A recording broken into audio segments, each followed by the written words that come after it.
This is Dean Vaughn from the Dean Von Music podcast show here in Las Vegas, Nevada. I have a special guest coming up this Tuesday night at 6 p.m. Pacific Standard Time in the USA.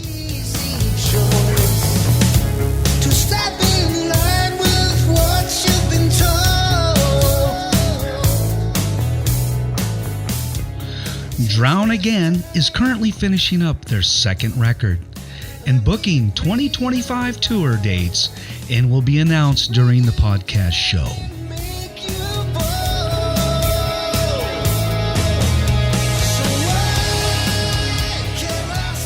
Back in 2022, Drownagain released their first LP entitled Emerge, which is still being played around the world. And fast forward to 2024, where Drownagain released two singles, Seen Clear and Find You Still.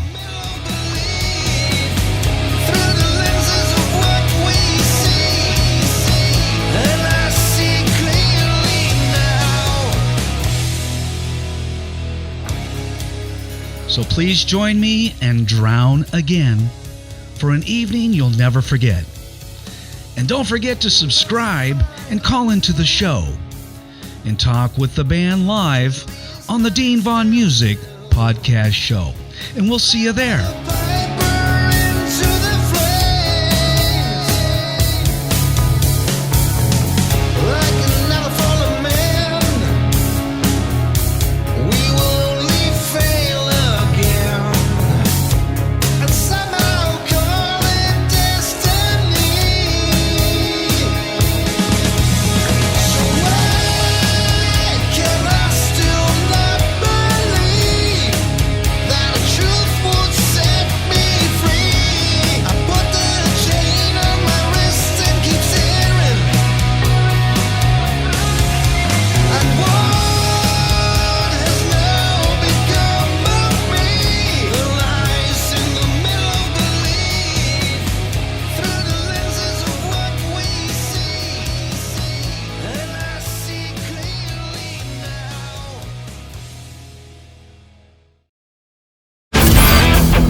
Welcome to the Dean Von Music podcast show. How is everyone doing tonight? We have a great podcast show for you, and I got the guys in the waiting room just hanging out in the green room. I hope they're doing fantastic. We got two of the guys that came in tonight. The singer will be joining us later on this evening. So hang tight, and he'll be with us a little bit later. But let me bring the guys out and see how their day's going right now. So let me see if I can wake them up over there. Hang on a second. Oh, there they are. So we're going to bring in Frank and Erik.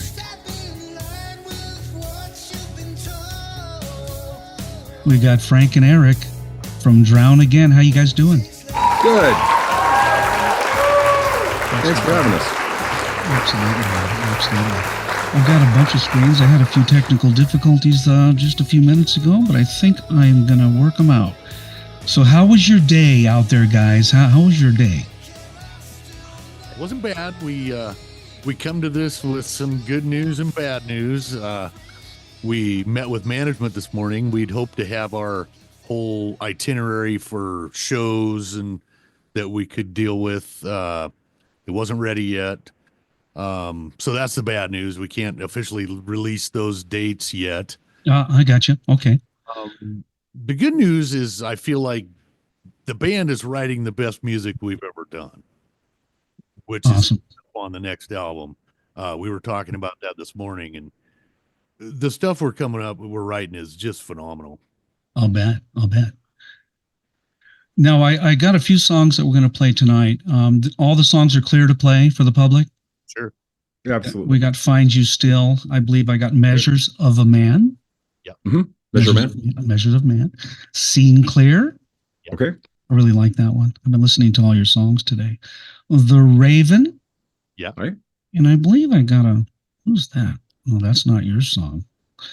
Cage of My Own Skin. Okay. Yep. And then I have a Cold and Dry, but I don't think that's yours. That one's not ours. I had a podcast show last week and I've got to erase the board and start over again. So sometimes I get some leftovers. But yeah, great songs, man. I've been listening to all your material. Fantastic. Thank you. And I really had a good time. You know, you guys are phenomenal. And I got contacted by your advertising. Is it your manager? Yeah, I think so. Yes. Okay. And I do a lot of work for the record companies out there. I bring in bands from other record companies. Are you guys signed at the moment or still independent? Still independent. Okay. So you're not under any label at this Correct. point. Okay. Not that it matters. I really like the independent. And most of the way the record companies work nowadays is they allow the bands to stay independent, but they kind of handle their distribution and promotion. Right. And that's a big shift from the good old 80s and 90s when like Capitol Records or EMI, they would want to own your rights and they would want to own the contract and control everything you do. Right. And it made it very difficult for a lot of people to make it back then. Which, you know, in a band setting, I mean, if you're just a working band, the cost of PR and stuff, it starts adding up. I mean, if somebody's willing to go in and help with that, it's quite helpful. It really is. I was just going to say, you know, the other side of that is that, you know, you no longer have to spend $10,000 to go into a studio. Everything's, you know, we do most of our initial recording over at in Frank's little studio there that he's got in his home. And we don't have to, you know, pay out. The computer and recording industry is so advanced now that that doing stuff at home has just become kind of second nature, especially after the pandemic. So, well, I heard you guys back in I think was it 2022? You guys had a release. Yeah. It says you released your first LP entitled Emerge. Is that correct? Yep. That was December of 22. So it was almost 23, the beginning of 23, when just toward the ends of 22. And when did the band start officially? I think it officially started in end of 2020. My favorite year.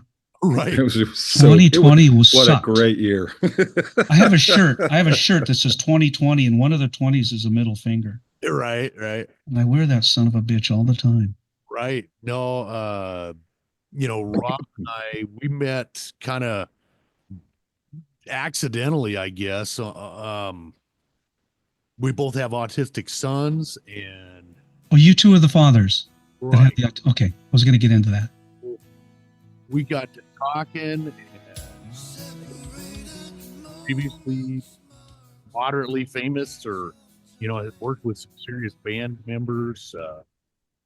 Well, you can look at his bio. He's worked with so many. And then we started sharing music, and he called me one day and he was like, this stuff is really, really good. We need to do this. And so I called Erik, because Erik and I had played in a band previously. Right. And I was like, Rob wants to roll with this stuff that I'm writing. And do you want to be involved? And he was like, hell yes, I want to be involved. Well, you know, I listened to your material today, and very, very, it's very commercial. I can hear this, you know, on the radio right now, right alongside Jefferson Starship or some of the great pop artists out there. And I kind of listened to all your songs. Seen Clear is a song that I used for my commercial today. All right. And I don't know, did you guys get a chance to hear the commercial? No, I haven't. You haven't heard it? No. I'll have to look on the. I'm going to have to make sure the bands get a link to the commercial next time, because I just assume everyone's going to find it, you know? But this song I highlighted during the commercial because I really liked it. And tell me a little, who wrote this song, or was it written by the whole band? Go ahead and speak up a little bit. I'm losing you. I did the music. Erik did the lyrics. With a mindset of how we're brainwashed and spoon-fed information as sure. citizens. how do you break through that? How are you wise enough to finally seeing clear? Related, you know? Mm-hmm. I got you. And that's what the song is about, pretty much, huh? Yeah, that's what it's about. And I was really going for like an old '80s Queensryche vibe. Oh, nice. I did. And so Rob, he initially wanted to detune a little bit. And I was like, no, it's got to stay right there. And so he was able to, fit him tight, get it done, because he's up there in higher range. I do feel a little bit of the Queensryche. I'm a big Queensryche fan, Jeff Tate. I'm a lead vocalist myself, a hard rock lead vocalist. So I appreciate the vocals. I really like the backups. Is this a 3-piece band, or how many members are in the band? Well, we got the 3 founders. And okay. Go ahead and turn your mic up just a little bit. You're going in and out. Oh, sorry. How's there that? You go. That's a lot better. Yeah. We want to make a nice quality podcast for the world out there. This will be aired in about 105 countries when it's all said and done. Cool. And I'm on every platform there is that airs podcast shows. And I think I'm one of the few that actually does the full interview, other than, some of the big guys. But the show's still kind of new. You're number 53, by the way. You're episode 53 in season 6. Wow. And, like I said earlier, I do want to thank you for joining the show. Oh, glad to be here. The audience finally showed up. I let them all in for free tonight. I let them in for free. Now, Eric and I, we worked together for many years, and he's always had a real knack for lyrics. Eric does? Eric's the lyricist in the band? Yeah, he does a lot of the lyrics. Yeah, I think that we kind of have everybody's sort of involved in a little bit of everything, but Frank generally writes most of the music, and I generally write most of the lyrics, and then Rob does most of the production. So we all kind of sync in together, and everybody kind of has a good synergy to it. I was looking. Go ahead. Team, it makes a good teamwork. And then if one of the guys is hearing something, I'd like to see a little bridge or something here. Okay, well, we'll explore all that. We get a bass line for a song, and then we kind of explore where it can go. Okay, so you guys are primarily the two. The gentleman joining us later, is he the singer? He's the singer. Yeah. And is he you think he's gonna make it, guys? I'm checking on my phone to see if he's gonna make it. You don't have to worry about it. I just curious.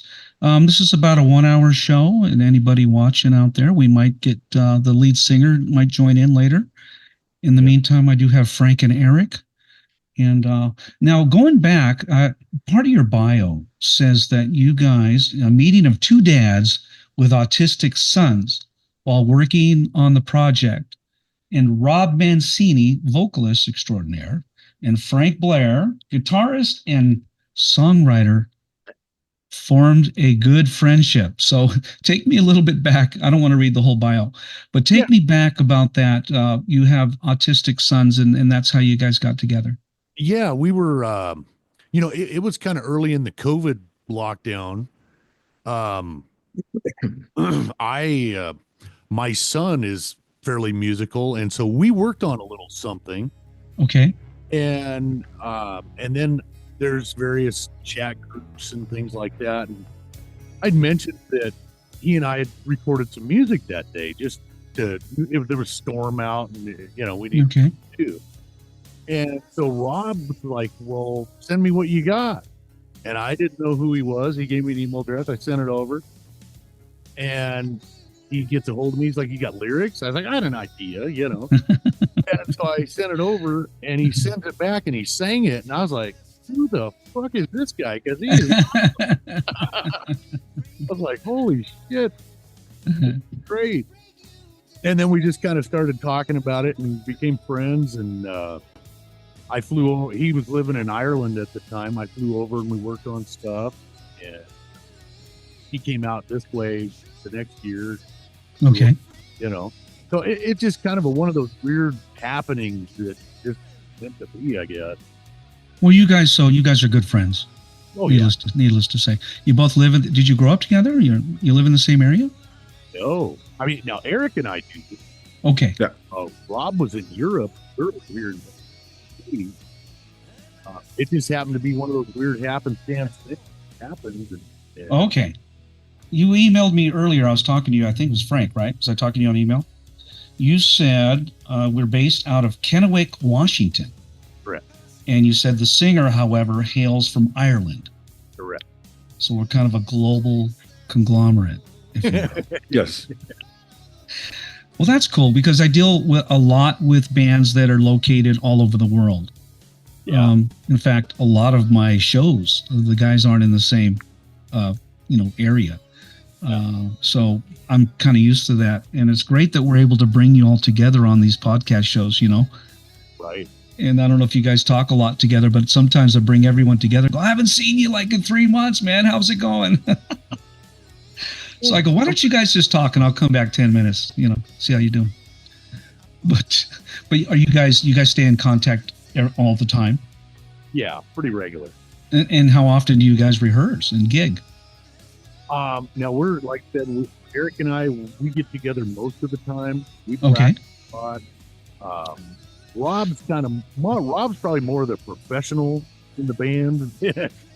He's signed major labels and things like that. So he just he's like, yeah, give me 2 weeks and I'm ready to go. So not a big deal for him. Well, when you have that kind of level of talent and professionalism and experience, Yeah. it goes without saying. And I'm at that level as well. I've gone out to other states and played gigs, and I sent them the songs, and everyone was pretty much good to go. Yeah, just not late. You don't really need to worry too much when you have that kind of talent. Let me do something over here real quick. Hang on.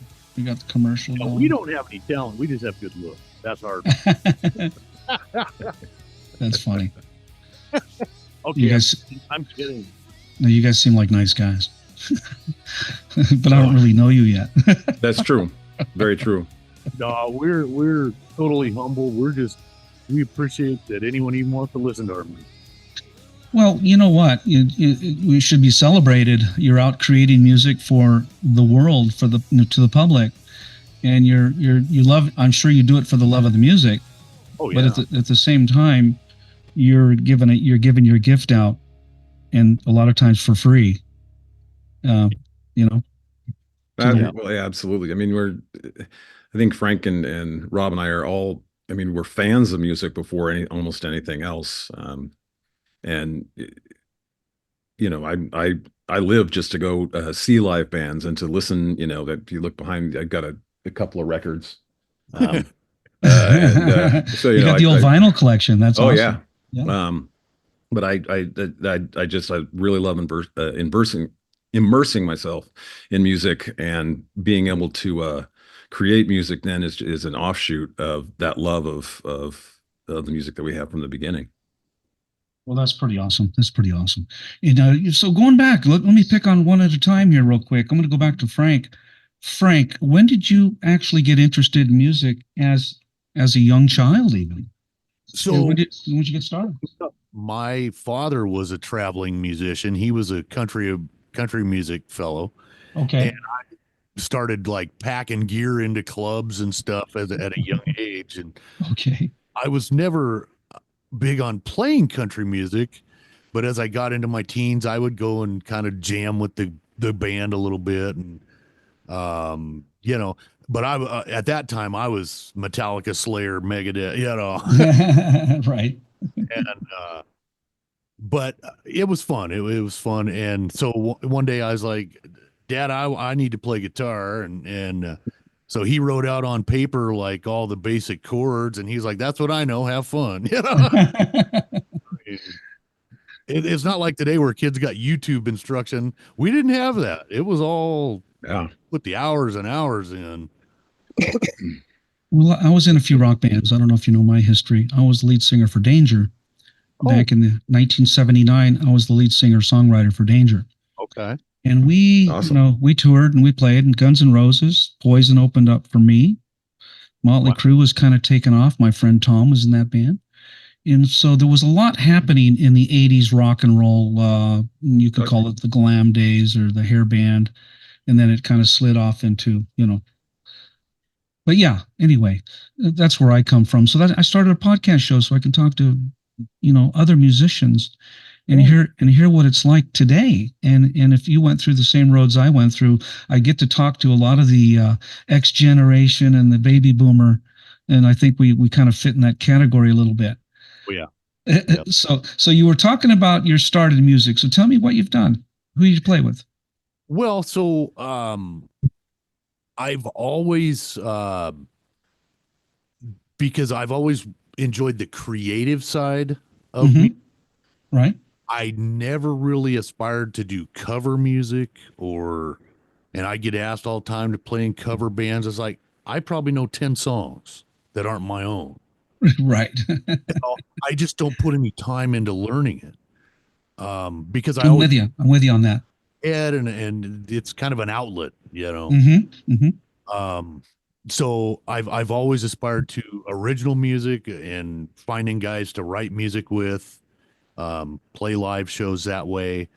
Even though there's a huge demand for cover bands and things like that, I don't look down on it or anything. I know it takes talent and all that kind of stuff. That's just not what I want to get out of music. You like to be you want to be a creator, correct? All about the creation. I agree. And when it comes together, that's like the best feeling ever. You're just like, and you created that from nothing, of course, all of your musical influences in your creativity, but it all comes down to your creativity and remolding of the shape of music, the way you want it, the way you see it. Yep. And I think and I'm a songwriter myself, and there's nothing better than writing your own material, man. Yeah. Well, especially when it hits and you nailed it. Oh, yeah.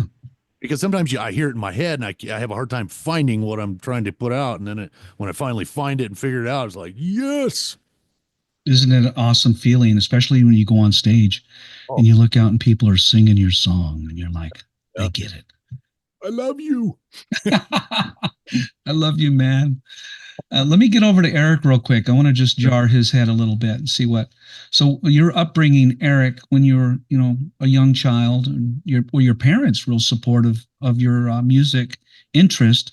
And at what point did you decide, this is what I really want to do? And go ahead. My grandfather was a professional musician who toured all throughout the United States. In fact, he was when he was asked to tour, he wasn't asked how long or where are we going. His first question was, what instrument you want me to play? Because he played almost every instrument. So I kind of grew up in that kind of an environment and household. All of my family's singers, and musicians. And I think for me, I always had a love of music, but then when I heard, I was a kid and I heard the Scorpions Blackout album.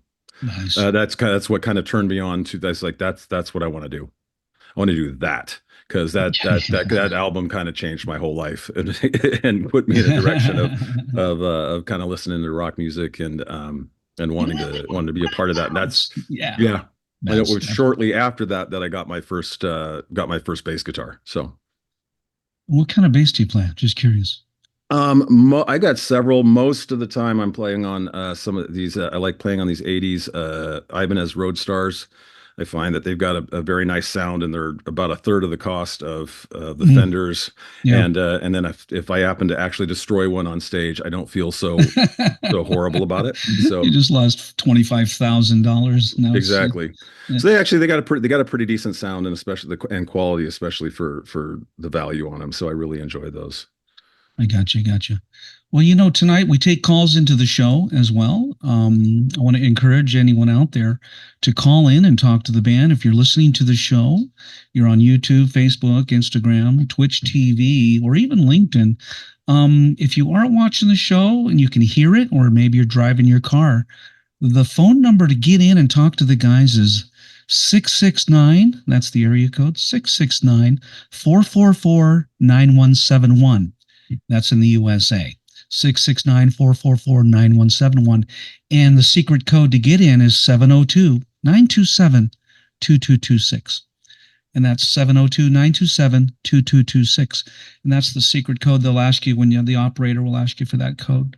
Call into the show. We always like to have people call in and ask some crazy questions. And maybe it's a fan that's been following you forever. You know, I get some pretty... Huh? Stalkers. I want to play a song while we're waiting for the call-ins. I have a few on my queue right now. Cage of My Own, The Raven, Scene Clear, which I have on, and you have some videos as well, which we're going to play right after the call-in sequence. Measure of Man. Yeah. And is there anything, what's the newest song out of Find You Still? Measure of Man. That's which is the Find You Still is the most recent song. Do you mind if I play it? Not at all. Great. Let's give it a play. And for the people driving down the road, a little bit of music.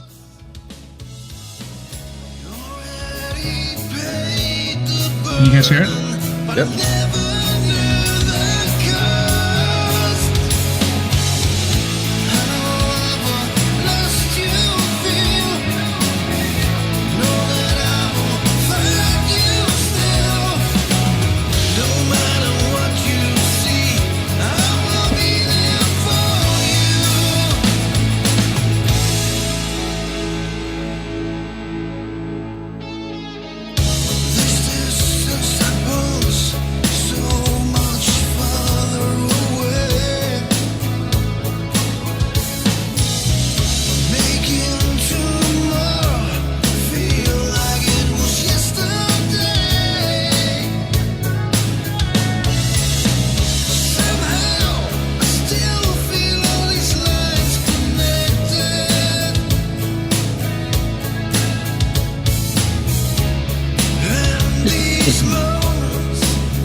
Wow. Very nice. That's bitching. I like that song, Amazingly, that song probably fell together in about 2 days. Yeah. Well, that song, guys, you know what that song was? Hmm. It was Bad to the Bone. I want to thank you for playing that.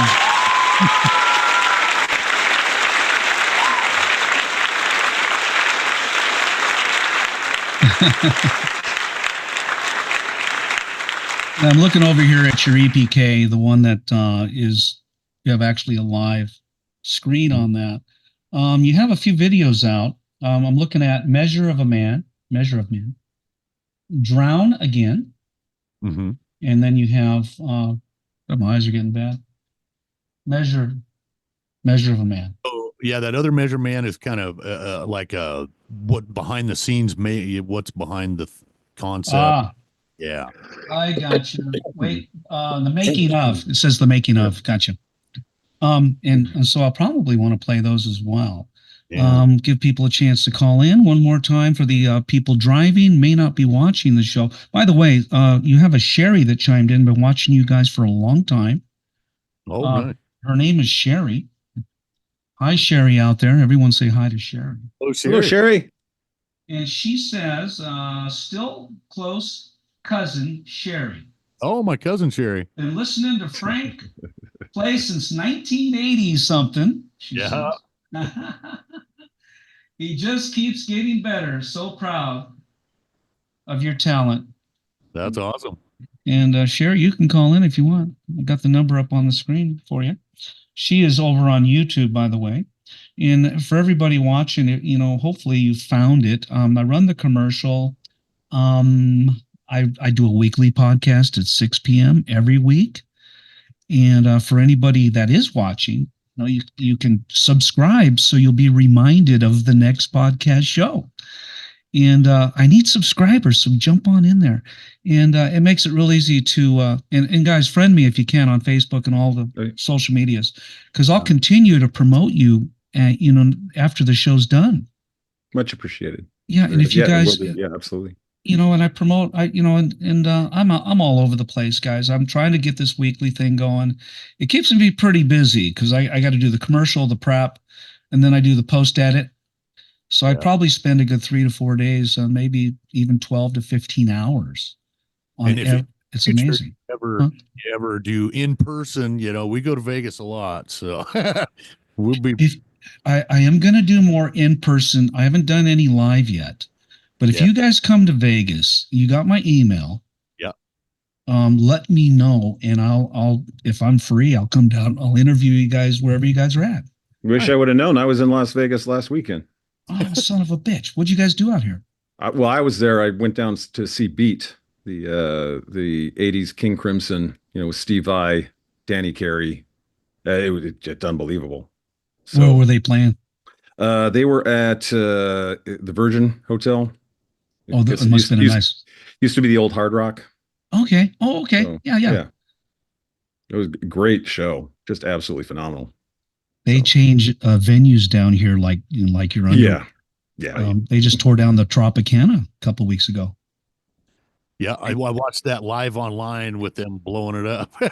Did you? Yeah. Did you stay up like till 2 a.m. or something? Popped up and I was like, oh, look at that. I gotta watch that. But I don't know how you get around anywhere down there right now with the car race coming up. We were down there. It was nuts just trying, and they weren't even fully set up yet. That place is crazy. It really takes over the town. In fact, they have to shut down a lot of the businesses because people can't get to them. Yeah. They actually closed down some of the walkways. I heard a lot of people complaining about their businesses, nowhere to park. Right. It's just a madhouse down here, and it benefits the Indy 500 or the people that run that show. It benefits them more, and they signed a contract. So I think they're going to be here for 3 to 5 years. I don't know. I heard 10 years. Was it 10 years? Okay. Oh, yeah. It might be. But of course, taxi drivers. But, taxi drivers down there know all the Jews. That's true. Well, absolutely. And you guys now, I'm looking at your EPK again. Your discography, do you have 3 albums, or is that, how many songs do you guys have out now, or how many albums? Well, we got the 1 album, and then we got a couple singles. Okay. And we're finishing up our next album. Okay. All right. And you guys are planning on maybe in the future going on a tour when you get everything around?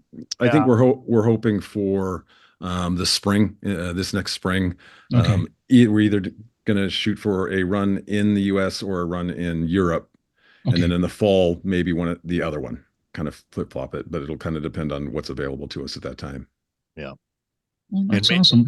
That's what I was saying. We met with this morning. He's been working with the booking agents, and I thought we would have some info by now.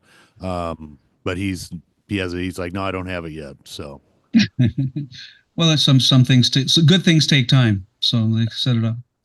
Well, one thing, Rob and I talked about, when we were recording the first album. Yeah.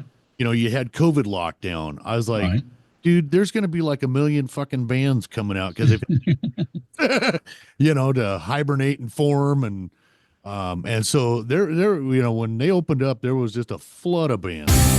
Oh, sorry about that, guys. I know that song. Yeah. Yeah. You did that. You did name that tune in 3 notes. I had it. I should do that game. That'd be fun. Actually, yeah, it's been a little interesting trying to do the whole thing with a singer in Europe while Frank and I are able to get together. And I miss drastically having everybody in the same room and all kind of combining together and feeding off each other and that energy feeding off each other. And sometimes it makes things a little difficult. And I don't know how many times I tell Frank, "Oh, we just got to all get in the same room. We got to get in the same room." And yeah, well, but it's the song, because you got 3 viewpoints, Yeah. But well, for the most part, you guys must get along and you must collaborate together very well. Oh no, I hate Frank. You hate Frank? I absolutely hate Frank. He's giving you the middle finger over there. No, Frank and I have been friends and have worked together for a very long time, and I'm glad that I get to work with him again, and whether even if we weren't working together, we'd still be hanging out together. So, yeah. Yep. So you guys are friends. Well, that's cool. So I didn't really dig too far deep into you guys met and you had 2 autistic sons. So how did that encounter come about? Well, that was with me and the singer. Okay. Oh, okay. Erik and we're in the same town, and he was in a band, I was in a band. We used to play a lot of shows locally. Okay. And then our bands broke, and then we formed a band together. Oh, okay. So we've worked together for probably 20 years. Okay. Yeah. So you guys have been doing this quite a while. Well, in fact, a number of the songs on the first album, maybe half-ish, 4 or 5 of the songs, when Rob heard our CD that we had recorded years ago, he heard that and thought it would do really well in Europe, and that he really liked the music, and he asked if we could re-record a few of those songs with him singing. Okay. And so the first album itself actually is it's that part, and then we had a few, and then we just started writing a few new songs, and that's where, once we got done with that, then all of a sudden everything started to really fall together once the first CD was released, and then the music really started coming together again. So I think the next thing that we do is going to be a lot stronger than the first. Yeah. Well, you guys got a very high, very commercial sound, high quality, what I would consider ready for radio. You guys are at that level where, God, if in fact, one of your songs I was listening to, it's stuck in my head. I can't get it out. And so I've been singing it all day. Da, da, da, da. You got that melody, and I'm a songwriter, and I usually think of melody first, and then I start writing some words down. Or sometimes I'll have some words, and I'll try to fit it into the melody, or backwards writing, I call it. Some people write a poem and then they write a song. Some people write a song, then they write the lyrics. Everyone does it differently. A lot of times I'm just inspired by something, right? Yeah. I don't really force myself into the box. I'm just inspired by something happens, or I see something. Wow, I got to write a song about that. Yep. For me, that's what happens musically. Yeah. There's either a feeling, an emotion, some inspiration that sparks it, and that's why we have some music that's heavier, some that's lighter. We're not like the one tone and one time signature. It's right. It's more of an emotional thing. So absolutely, music is emotional, and if you're writing from the heart, like I am now, it took me a while to figure it out. When I was real young and dumb, I was writing songs. I was kind of following trends. I was in the heavy metal for a while. I was into new wave. I was following like Devo. Then the Cars came out. I was kind of writing stuff around that, and then heavy metal got popular, and I started wearing tattoos and let my hair go crazy and enjoying the glam rock scene. And I realized later that, I'm a songwriter. If I just stayed put and write songs, like I do, and they will come around. They'll come to you. You know, if your songs are good, like Bryan Adams, and I watched their interviews and documentaries, and John Mellencamp, well, they were just playing their guitar in the garage, and they were just recording what they love, and the industry found them. You know, the world found them. Right. Sure. They weren't chasing the music business like I was when I was young. Well, and that's the thing. Usually opportunities happen when you're not looking for them. When you're not looking for it. Yeah, absolutely. If you're trying to find them, they're running as fast as they can, you know. Now, amazingly, we get quite a bit of radio play throughout New Zealand, Australia, Europe. Oh, nice. Yeah, they especially in New Zealand, like with the Raven song, they fell in love with that. And I mean, DJ Grant and Barbara over there, and they get a hold of me like every day. We friends now. They can't wait for the new album. They can't wait for us to hit New Zealand. They're just all in, and it's been a boost in the arm for us because they do a lot of heavy promoting for us. Are you guys thinking of traveling out that way soon? Yeah, we hope so. That's the. Well, you know, I have a lot of people out in Australia probably listening to the show right now. Yeah, I mean, we're talking about writing music. I've always had the belief that there's an audience for every music. Yes, there is. Got to find them. Yeah. Well, I have a video queued up, guys. It's a song called "Drownagain," and I'd really like to play it for the audience. Get it in early. Yeah. So we'll just sit tight. Let me queue up real quick. Give me 1 second. Make sure I got all my stuff queued up. Yeah, this is one of my favorite songs on the album, I think. You're going to hear it right now. And your voices are live, so I'm going to play it right now. Here we go. Here we go.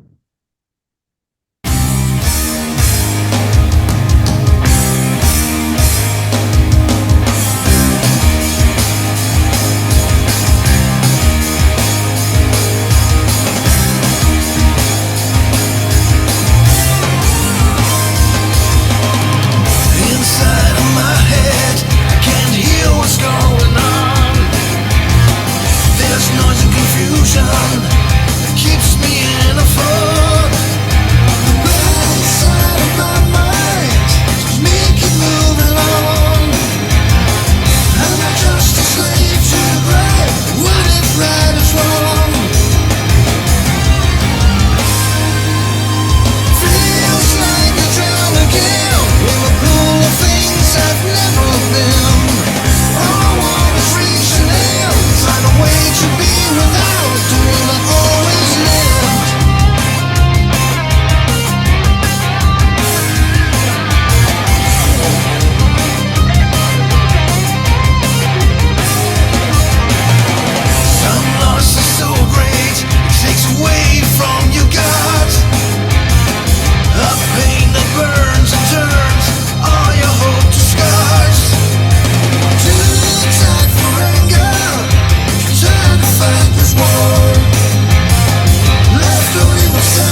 Great song. The production is awesome. That song and Measure of Man were done during COVID. Okay. So we wanted to put out video, but they weren't really letting you do video, and so we kind of had to get a little creative about it. Gotcha. To get the message across, and that's kind of how those videos came about. Obviously, on the new stuff, we'll do more band involved videos, but we just wanted to get something out there that portrayed the message and was understood. What a great song. You guys aren't really a three-piece. How many members are in on the live gig? Well, there would be probably 5. Okay, but 5. But you 3 do most of the recordings between. Yes. Okay, so you guys play multiple instruments, do all the backups, and you cover everything. Okay. And we and on the album we've got a number of guest lead guitarists that came in. Okay. Featured, so. Rob's really good friends with the guy. You look him up on YouTube. He's phenomenal. Claudio Pietronik. Okay. He did the solos on that song, and that guy is just a phenom. He's a freak. But he's just a super guy. I'm looking at another song, Measure of Man. Mm-hmm. And before I get too carried away here, we're going to talk a little bit more about that. Measure of Man. Tell me, why don't you preface this song for me before I play the video? Yeah.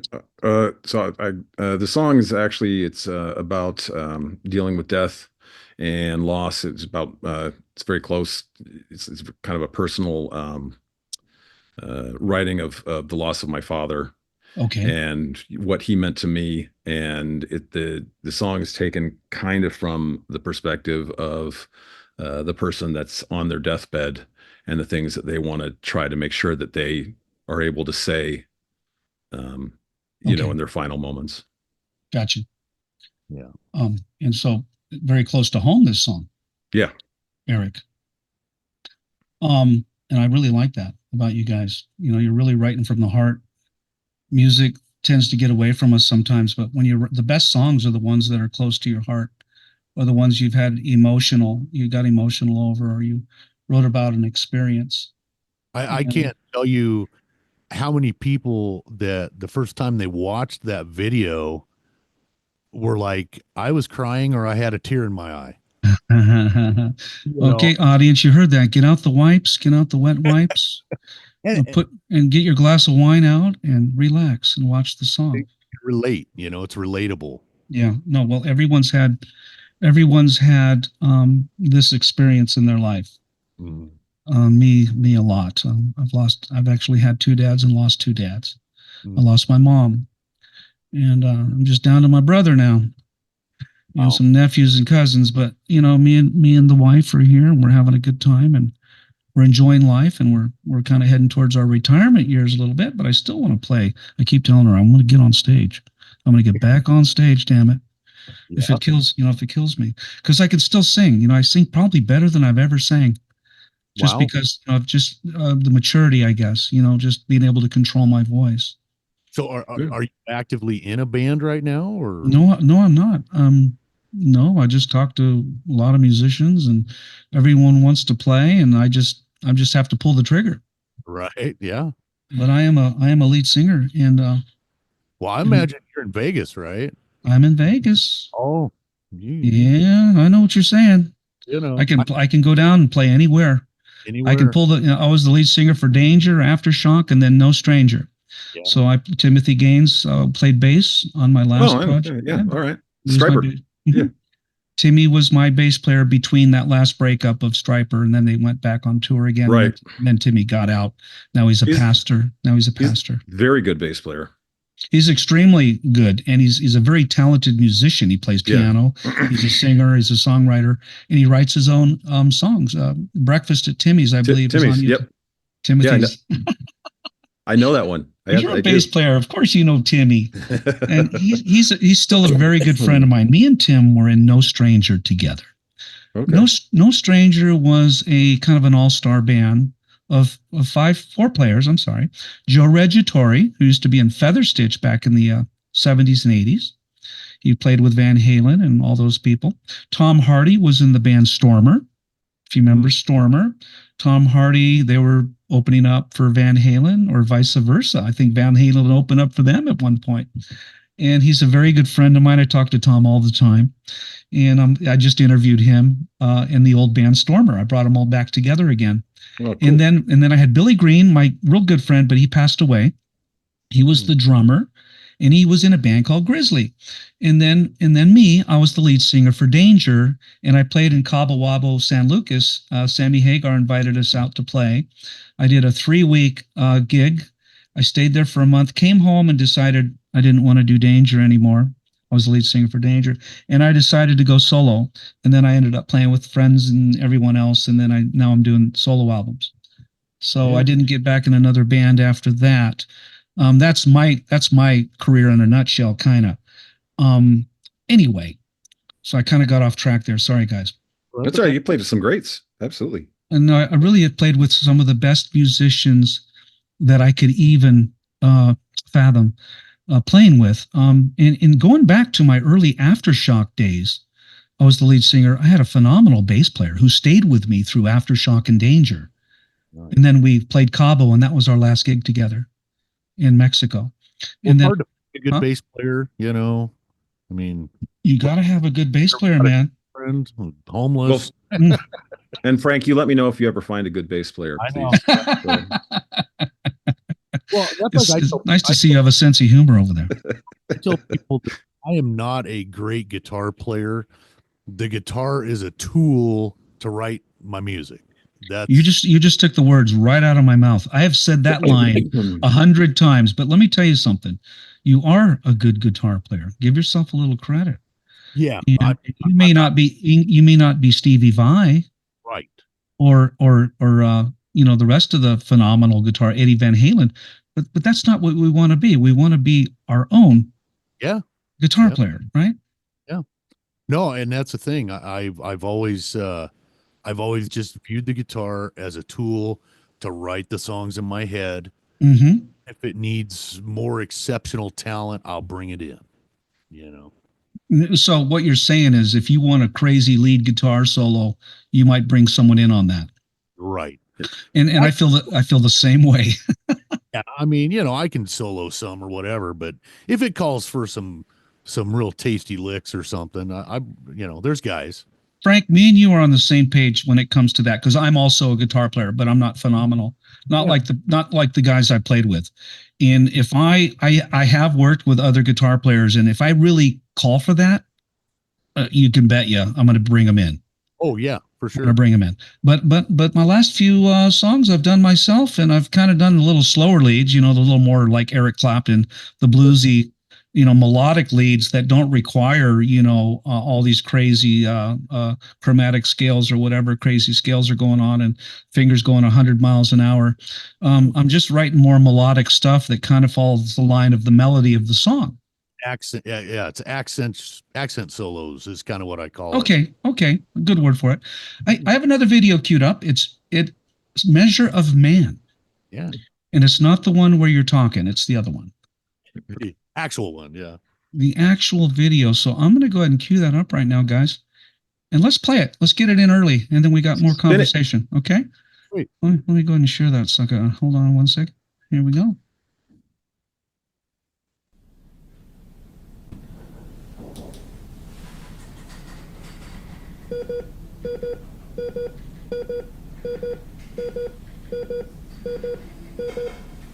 I'm going to crank it up a little bit.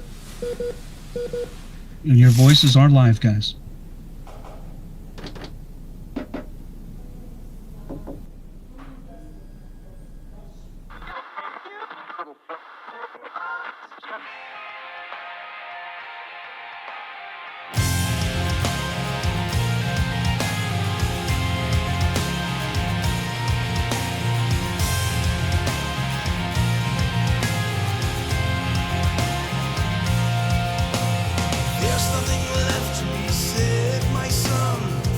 you all that I can. I may not be able to hear your voice, but I know when you're holding my hand.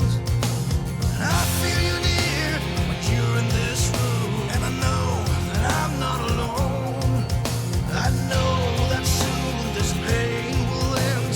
God will be calling me home, calling me, calling me.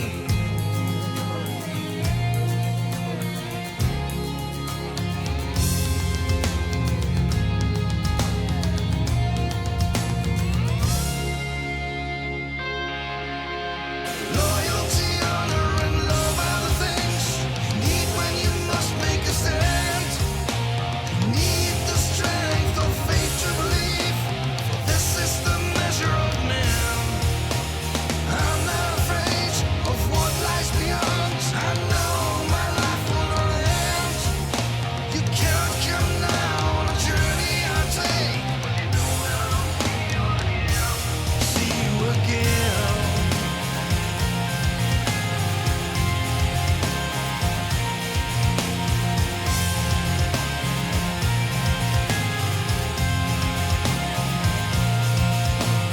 Remember the things that I taught you in life to share with your children someday.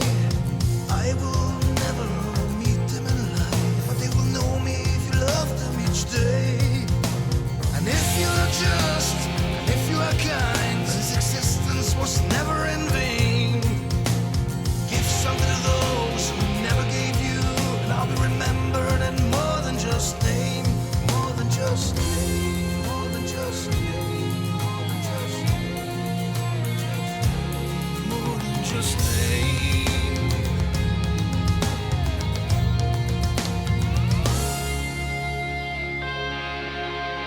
Loyalty, honor, and love are the things you need when you must make a stand. You need the strength of faith to believe. This is the measure of man. I'm not afraid of what lies beyond. I know my life will not end. You can't come now on a journey I take. See you again.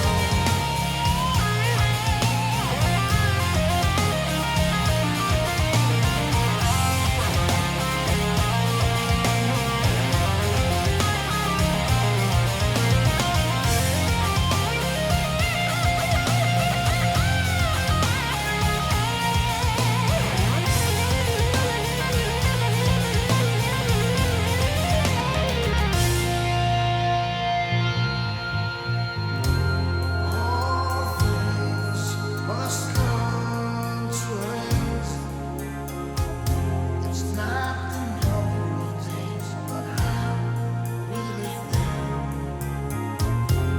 All things must come to an end.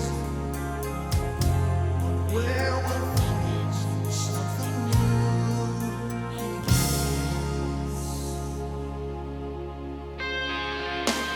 Loyalty, honor, and love are the things you need when you must make a stand. You need the strength of faith to believe. This is the measure of man. I'm not afraid of what lies beyond. I know my life will not end. You can't come now on a journey I take. See you again.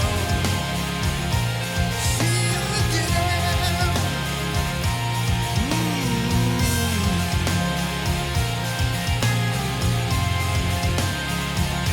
See you again. No, no.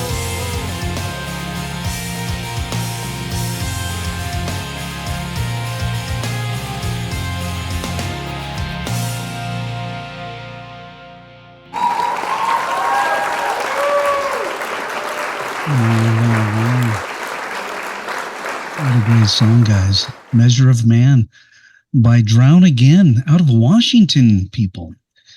And I have with me Erik and Frank tonight on the Dean Von Music podcast show. Great song, guys.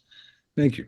Tell me a little bit more about that song. I know you prefaced it, but give me the give me the reason you wrote that song. I know you explained it earlier, but for the audience that just joined us right now, tell me a little more about that song. Well, I was very, very close with my father, and he so ended up many years ago dying of a kind of a long, protracted battle with cancer. And at the end, he was there in his room and couldn't talk, and so the song was kind of cathartic for me to be able to write about something about, you know, maybe him wanting to tell me things that he wasn't able to tell me because of his condition. Right. So it was sort of a release for me, in some way, for me to be able to deal with some of the pain and issues that I had in dealing with his loss. The song was very close to your heart, sounds like. Very much so. He brought the lyrics to me, and so I didn't want it to be in your face rock music, you know. Right. And so I went with that 6/8 time signature that has more of a swing to it. I gotcha. You know, and it's catchy, and it's hard not to just, you know, get lulled into that vibe. It's I like to write songs periodically in that time signature, just to have that feel about it. It's a very flowing feel. A 6/8 time signature. It's just a 1, 2, 3, 4, 5, 6, boom, boom, boom, boom, boom, boom. It just kind of keeps going. It never stops, you know. Yeah. And I love the fact that you guys even do time signature changes in your songs. Yeah. No, every time you hear a 6/8 song, you start kind of swaying with it, you know. Right. Help it. It's pretty cool. You guys are phenomenal songwriters, and I really wish you the best when you get out on the road and do your other albums. Again, I'll be here for you when you guys get back out there. We had a couple other songs. I think we played Measure of Man. Yeah. And Find You Still. Yes. Have you guys done any videos on that yet? We haven't. No. Okay. Do you mind if I play it just to hear it? Yeah. I think you played that one. You played that one first. That was the first one you played. Did I play this? Yeah. You played again. I'm happy to hear you haven't played again. Absolutely. You know, I like that song, man, you know, but I don't want to play it again. So we got Seen Clear, Measure of Man, The Raven. And we didn't play The Raven, did we? Yeah. And that's when you talked about being popular where? In Australia? England. Yeah. They just clung it. They love it. I can see why. I already hear it. Well, this was kind of a fun one to do. Frank and Rob were working on this song in Ireland, and they sent me kind of a rough draft. And Frank said, I envision a song about a long-haired beauty called The Raven, and that was it. Can you guys hear it? Yep. Okay, I'm going to turn up a little bit. Everybody, this is Raven. My constant call and my dangerous love for the Raven is completely gone. Completely gone. She hides emotions behind a black stare. Cover the wounds that have never been there. She screams and air is flushed from her core. And with her last breath, she whispers nevermore.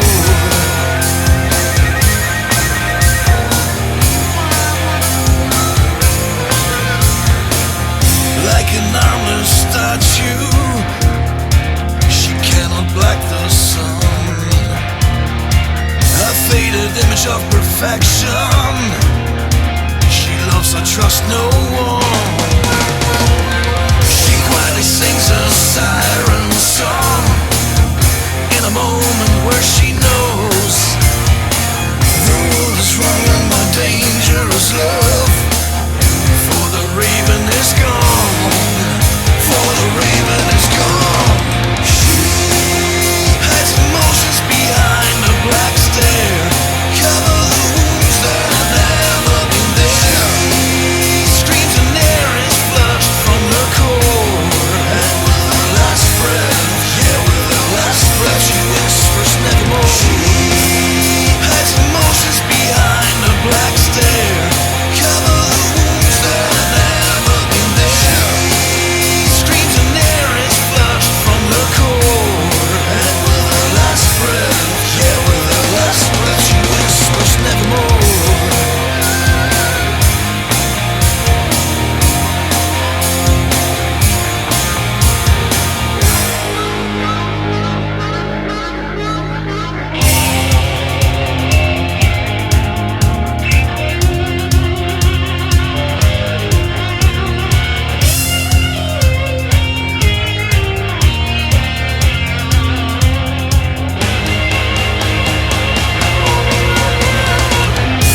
Let me tell you something. That guitar playing was pretty freaking awesome. That guitar player is one of the most amazing guitar players I've ever seen in my life. His name is Danny Rabin, Danny and Rabin. he plays with a group, a jazz fusion group called Marvin. Oh, that's why he's so damn good. Okay. Oh, and I don't know. I've gotten to know the guys over the course of a few years now, and have become friends with them. I asked Danny if he'd participate, throw a solo on the record for us, and so he came back. We sent him the music, and within a day, I think he sent us 3 different solos. Wow. And that was the one that we chose. But he's just absolutely phenomenal. Yeah. Frank, do you play alongside him as well when you're playing those? And all the other guitar, all the other rhythm stuff is all me. Okay. It's that. But you bring in the phenomenal stuff, right? You layer it on top. Yeah. And did he do that remotely, the guitar lead? Yes. Yeah. And does he live in the same country as us, or where's he at? Yeah, they're out of Chicago. Oh, okay. Chicago. I love Chicago. No, I was saying, but go ahead, Frank. No, I was going to say he was really good, and then damn, yeah, he's great. I think I seen a picture Eric pointed out where he was playing on a cruise ship or something. Oh yeah. Bentoncourt was there bowing to him.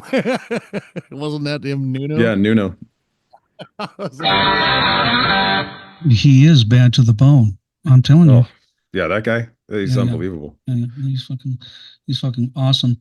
Well, it's nice to have those kind of connections as well. Do you guys bring in any other musicians in your studio or other recordings? Do you do like keyboards? Do you have your own keyboards? And do you bring in other? Huh? A lot of the keyboards. The singer, being a Europeans love their keyboards now. Apparently, Eric and I had to learn. Absolutely. We come from a background of 2 guitars, a bass, and a singer and drummer. Go, How about some blues? Do you guys do any get down on some serious blues at all? That song is Raven's probably the most bluesy song that we have. Okay. I would say. Okay. Yeah. But are you guys into the Stevie Ray Vaughan, and a little bit old B.B. King or Buddy Guy or Eric Clapton? Who can you not be into Stevie Ray Vaughan? Are you kidding me? Stevie Ray. I mean, that guy he was a house unto himself, Yeah. No, I know what you're saying. There won't be another Stevie Ray Vaughan. Ever. No, ever. Just like a Jimi Hendrix. Yeah, absolutely. There's certain people that come along that just change the face of music. Yeah. Right. And I mean, those are guys that were in their own category. They wrote the category. Absolutely. They did write. They were, you can't never mind. No words can really say how phenomenal these people are. Prince, Jimi Hendrix, people who were innovators of their art, right? Absolutely. Even going back to the Doors, Jim Morrison, he was one of a kind, one of Jimi Hendrix. And I can keep going, but I won't. But you had another song, Cage of My Own Skin. Rob, tell me a little bit about that one. Yeah, Rob brought that one in. It was something he kind of wrote, and so we worked, with his concept there. Turned out pretty good. I mean, the message is totally relatable to everyone feeling a little trapped in. Is it a hard rocker? Let me see. Oh yeah, it gives a little bit of that '80s feel right there.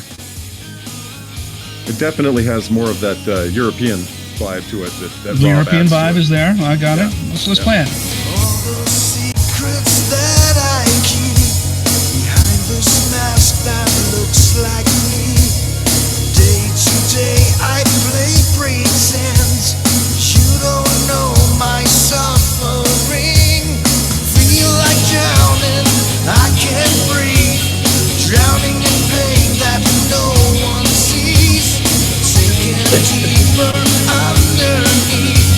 I feel so lost and out of reach. Oh,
of my own skin.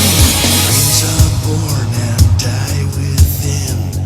Then it starts over again. Nightmare ends, new day begins. But I wake up in my own skin. No way out and no way in. It just starts over again. Nightmare ends, new day begins. But I wake up in my own skin. All the dreams no one believes. Time slowly inside me. Sometimes I feel so out of reach. Locked in a cage of my own. All the nightmares no one sees. Demons haunting my dreams. This haunted shell I'm living in. Locked in a cage of my own. Guilty as charged, guilty as sin. Cage of my own skin. Oh, caught me off guard. Great song, guys. Great song. Holy smokes. What am I at here? What am I doing?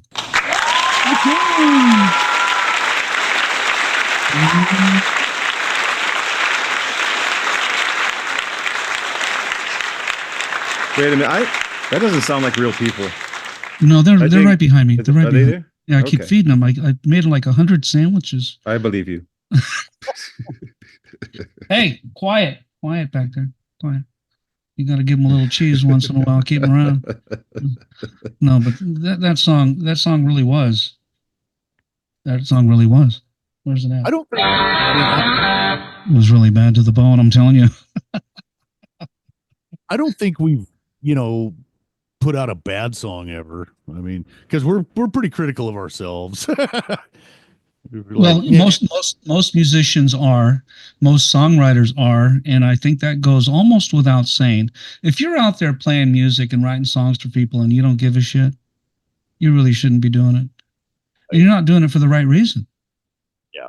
If you're a true blues songwriter, singer-songwriter musician, you're writing stuff from your heart, and you are a perfectionist. I think 99.9% of the musicians out there are perfectionists. Yeah. I would I mean, guess. Go overboard. I mean, you don't want to, pull an Kill axe, the song. put out an album. I mean, at some point you got to call it. Okay, this song's done. I mean, it's. No, I know what you're saying. You go back in, you go, I can fix this, or I can make this better, or the EQ is not quite right, or I want a little bit more highs, a little bit more lows. You could do that till the day you die. Well, That album will never come out. one of the things that I find it's a good and a bad, but I find frustrating in a digital age is that now everything's measured out and it's got to be right here on this mark and on this mark and on, and Right. everything's got to be very specific, where back in the analog days, well, stuff would ebb and flow just a little bit, and it gave you a little bit more of a live kind of feel, a little more, it felt a little more organic. And I think now, I'll go in and I'll work with Frank. No, you got to, that was a quarter second too fast, and that was an 18th second too slow. So it works out at the end, but I do miss kind of the days of having a studio where there is a little bit more of a Human feel. Yeah, human. That's a good way to put it. Yeah, absolutely. I come from the my first record was 1979, recorded in a large studio with a lot of analog gear. Yeah. Of course, I got into, my career ran into when DATs came out. You had the digital audio world started to develop, and CDs first came out. I was still playing music, so I went from cassette tapes, from reel to reel, 4-track and 8-track reel, and an old anyway. I'm skipping over. Then DATs came out. They were only here for a short while. Remember? Yeah, I do. Big DAT tape, and we did a couple live shows. They recorded it via DAT, but it was so on off, right? Digital. Everything was very hard to control. because you lost a lot of that live feeling, of things just fading out and cymbals crashing and all that. It was very hard to control when it first came out, as far as the gear went. Right. My engineer had a hell of a time, but he did really good with it. But then CDs came out, then the digital audio world came out, and now we don't even have CD players anymore, right? I sold someone a CD the other day. They go, I don't have a CD player. There was a time when we needed a CD player, and then the MP3 players. Mm-hmm.